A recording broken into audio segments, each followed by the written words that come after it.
বাবা অনেকটা দেরি হয়ে গেল। মা বলছি আমি বাড়ির গাড়িটা নিয়ে যাচ্ছি। হ্যাঁ আর স্নেহা বলছি আমাকে 500 টাকা অনলাইন করে দাও না, আমি যাওয়ার সময় গাড়িতে তেল ভরে নেবো। এই চাবিটা এখানে রাখো। নিজেকে কি এই বাড়ির নবাব ভাবো নাকি? মানে মানে চুপচাপ গাড়ির চাবিটা টেবিলে রাখো। মুখ দেখছো কি? কানে কথা যায় না? বললাম তো চাবিটা টেবিলে রাখো। কিন্তু মা আজকে আমার একটা ইন্টারভিউ আছে, খুব ইম্পর্টেন্ট। ইন্টারভিউ আছে তো কি হয়েছে? তুমি বাস বা অটোতে যাও, গাড়িতে যাওয়ার কি আছে? এই গাড়ির দাম কত তুমি কি সেটা জানো? 25 লাখ টাকা। 25 লাখ টাকা জীবনে কখনো চোখে দেখেছো? এই গাড়ির যদি কিছু হয়ে যায় সারানোর ক্ষমতা আছে তোমার? সেই টাকা তো নেই। সব কত গাড়িতে যাবে। গাড়ির চাবিটা রাখো আর বাসে যাও। শ্রেয়া, মা আমার সাথে এইভাবে কথা বলছে আর তুমি সেটা চুপচাপ বসে বসে শুনছো, মাকে কিছু বলবে না? আমি আবার কি বলবো? মা তো ঠিকই বলেছে, ইন্টারভিউ দিতে যাচ্ছ তার জন্য এত দামি গাড়ি নিয়ে যাওয়ার কি আছে? বাস বা অটোতে গেলে 10-20 টাকাতেই হয়ে যাবে, উল্টে তেলের টাকাটাও বেঁচে যাবে। আর তুমি যদি গাড়ি নিয়ে যাও তারপর যদি আমাদের কোথাও যাওয়ার দরকার পড়ে তখন আমরা কি করে যাব?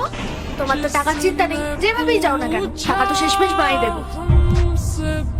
স্নেহা আমি শখ করে গাড়িটা নিয়ে যাচ্ছি না, আমার দেরি হয়ে গেছে বলে আমি গাড়িটা নিয়ে যাচ্ছি। আর বাইরে ওয়েদারটাও খারাপ, ইন্টারভিউ এর দিনই যদি লেট হয়ে যায় তাহলে আমার ফার্স্ট ইমপ্রেশনটাই খারাপ হয়ে যাবে। আর তাছাড়া গাড়িটা নিয়ে গেলে আমি বাড়িতে তাড়াতাড়ি ফিরতেও পারবো। আর তুমি তো খুব ভালো করেই জানো যে আমার আগের ইন্টারভিউটাই বৃষ্টির জন্যই মিস হয়ে গেছিল। আর আমি কাজের জন্য গাড়িটা নিয়ে যাচ্ছি, ঘুরতে যাওয়ার জন্য না। রাহুল, বৃষ্টির জন্য ইন্টারভিউ না দিতে পারলে একটা রেনকোট কিনে নিতে পারতে। এসব ন্যাকামো করার না কোনো মানে হয় না। আমি খুব ভালো করেই জানি এই ইন্টারভিউ এর নাম করে তুমি গাড়ি নিয়ে বন্ধুদের সাথে ঘুরবে। আমি কি এতই বোকা? মা আমার অটোতে করে যেতে কোনো সমস্যা নেই, কিন্তু আমি যদি এখন অটোতে করে যাই তাহলেও আমার কমসে কম 300 টাকা লেগে যাবে, আর ক্যাব করে গেলে 500 টাকা।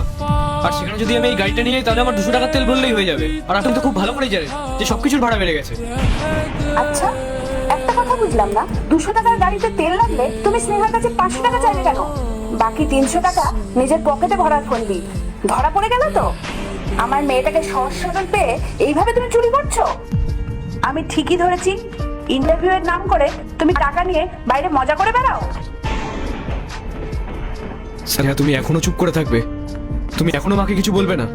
আমি কি বলবো? হ্যাঁ, মা তো ঠিকই বলেছে। তোমার কি মনে হয় আমি কিছু বুঝি না? 500 টাকায় যখন লাগবে তাহলে ক্যাব বুক করে যাও। এরপর কি হলো সেটা দেখার আগে মায়ের কাছে 10 টাকা চাইলে 20 টাকা দেয়, একটা রুটি চাইলে 2টা রুটি দেয়। সেই মাকে যদি ভালোবেসে থাকো তাহলে ভিডিওতে লাইক করে চ্যানেলটি সাবস্ক্রাইব করে দাও আর কমেন্টে আই লাভ ইউ মা লিখে দাও।